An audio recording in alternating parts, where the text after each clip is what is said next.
pagsampa ng demanda ni former Senator Sonny Trillanes kay dating Pangulong Rodrigo Duterte, isa nga bang paghihiganti?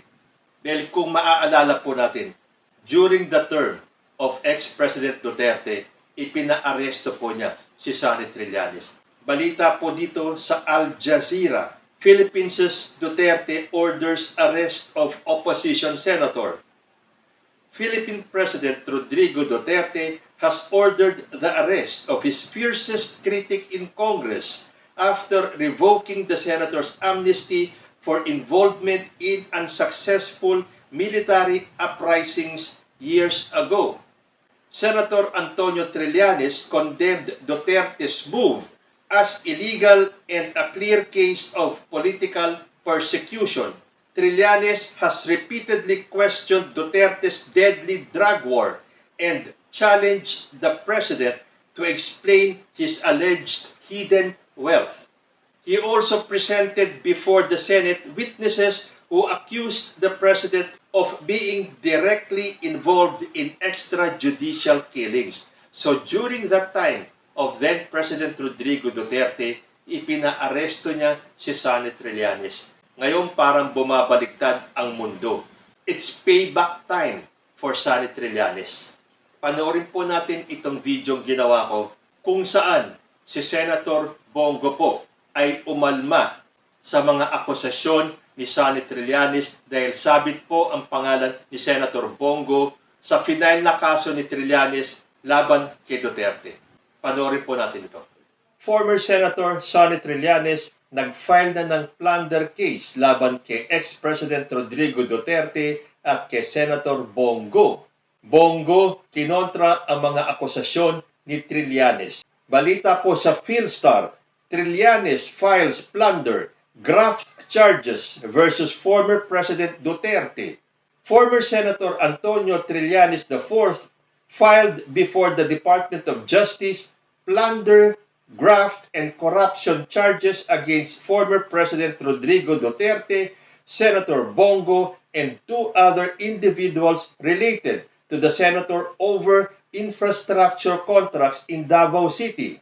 The former senator, a staunch critic of Duterte, said that his office collected evidence indicating that Duterte and Go allegedly facilitated corrupt practices, specifically the continuous awarding of government contracts to infrastructure firms owned by Go's father and brother, totaling 6.6 billion in contracts from 2007 to 2018.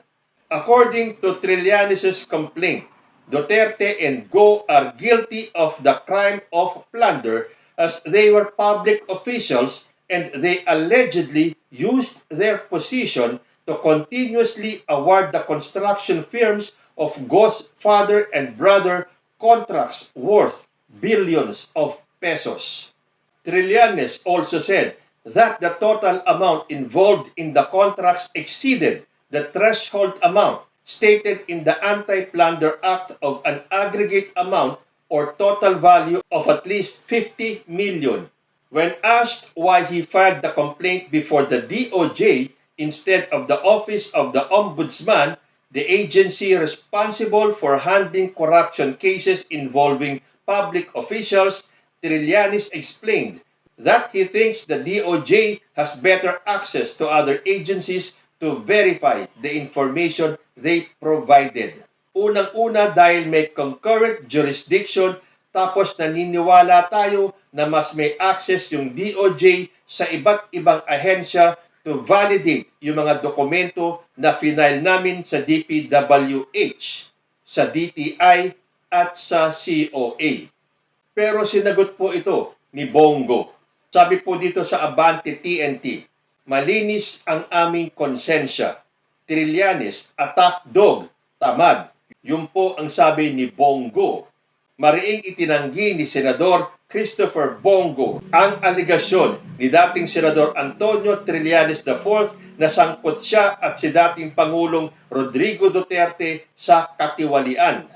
Sabi po ni Bongo, I have yet to see the verified complaint, but Since this is essentially the same accusation they hurled against me before, I categorically deny the allegations against me and former President Rodrigo Duterte. Ayon kay Go, recycled na ang isyong ibinabato laban sa kanya, subalit welcome sa kanya ang ginawang hakbang ni Trillanes laban sa kanila. Kasi syempre sabi naman ng iba dyan, paano ito magiging recycled? Nung panahon na yon, hindi makapag-file ng kaso si Trillanes laban kay Duterte dahil siya po ang sitting president at alam po natin na may immunity ang presidente sa mga kaso. So ngayong wala na si Duterte sa kanyang posisyon, pwede na siyang kasuhan ni Trillanes. So dun sa mga nagsasabing bakit ngayon lang, yun po ang sagot.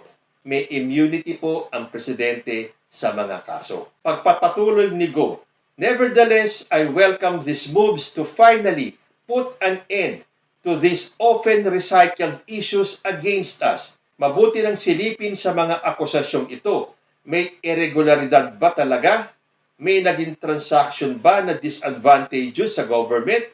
May nanakaw ba? So pagtatanggol ni Bongo sa kanila ni ex-president, sabi po niya, para sa isang simpleng probinsyanong katulad namin ni dating Pangulong Duterte. Nangiti naman ako dun sa simpleng probinsyano. Okay, iniingatan namin ang aming pangalan. Malinis ang aming konsensya dahil mula noon hanggang ngayon, merong kaming delikadesa. Lumang tugtugin na daw ito, sabi pa ni Bongo, dahil taong 2018 pa ang akusasyon sa kanila. Ni-recycle pa nila noong 2021, wala pa rin silang napatunayan. Ngayon papasok na naman ang halalan sa 2025, nag-iingay na naman siya upang mapag-usapan. Inakusahan pa ng Senador si Trillanes na isang attack dog at tamad, kasabay ng pagsabing dapat silipin ang nasa likod ng black ops ng dating senador laban sa kanila ni Duterte. Ito na nga yung madalas kong sinasabi. Pansinin nyo ang kampo ni Duterte. Kung paano nila pagtulungan si President Marcos. Hindi ba mga attack dogs din yung mga yan? Tuwang-tuwa sila pag ina-atake nila ang ating presidente. Ngayon, isang tao lang ito. Si Trillanes lang ang mag-akusa at mag-file ng kaso sa kanila. Sasabihin nila, attack dog si Trillanes. Well, kanino kayang attack dog si Trillanes? Baka naman isisi na naman nila yan kay President Bongbong Marcos. At sabihin nila na si Trillanes ay attack dog ni President Bongbong Marcos. Well, wala naman pong sinabi si Bongo kung kaninong attack dog si Trillanes. Pero tulad ng sinabi ni Bongo, hayaan na natin ang taong bayan ang humusga. Well, sa pagkakataon pong ito, hindi na po taong bayan ang huhusga, kundi ang korte. It's about time. Sige lang, sampahan nyo na ng sampahan si Duterte ng mga kaso dahil nung panahon na yon, hindi nyo siya masampahan ng kaso dahil siya po ay may immunity.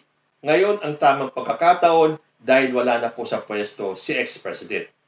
At diyan natin malalaman kung yung mga akusasyon kay ex-president ay may batayan, kung totoo o hindi.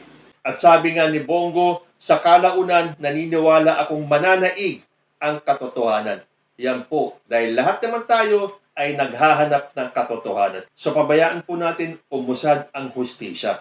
Malaman natin kung malalagpasan ni Duterte at ni Bongo itong akusasyon sa kanila ni Trillanes, kung sila ba ay may kasalanan o totoo itong inaakusa ni Trillanes. Ganun na lang. Huwag na nating daanin sa trial by publicity. Huwag na nating daanin sa social media. Diretso nyo ng sampahan kaagad para magkaalaman. So mag-aantabay po tayo at titingnan natin kung ano ang kahihinatnan ng kasong ipinail ni Trillanes laban kay ex-president at kay Bongo. At hindi pa po dyan nagtatapos ang mistulang paghihiganti ni former Senator Sonny Trillanes. Dahil sabi po dito sa Inquirer.net, Trillanes to file more complaints versus Duterte and Go. Sabi ni Trillanes, we are preparing other complaints, so they should wait. And it seems like others will also file complaints against them. Ihintayin po natin yan. Aabangan po natin ang pagkikita ni Trillanes at ni Duterte at ni Bong sa korte. Yan ang maganda. Idiretso nyo ang inyong mga reklamo, kung meron kayong mga kasong gustong i-file, idiretso po sa korte at wag unahin sa social media kung saan talamak ang trial by publicity. At ito rin ang tamang pagkakataon para harapin ni Duterte at ni Bongo ang mga akusasyon sa kanila ni Sonny Trillanes. At kung ito ay matuloy na maging kaso, handa kayang harapin ni ex-President Duterte si former Senator Sonny Trillanes? Abangan.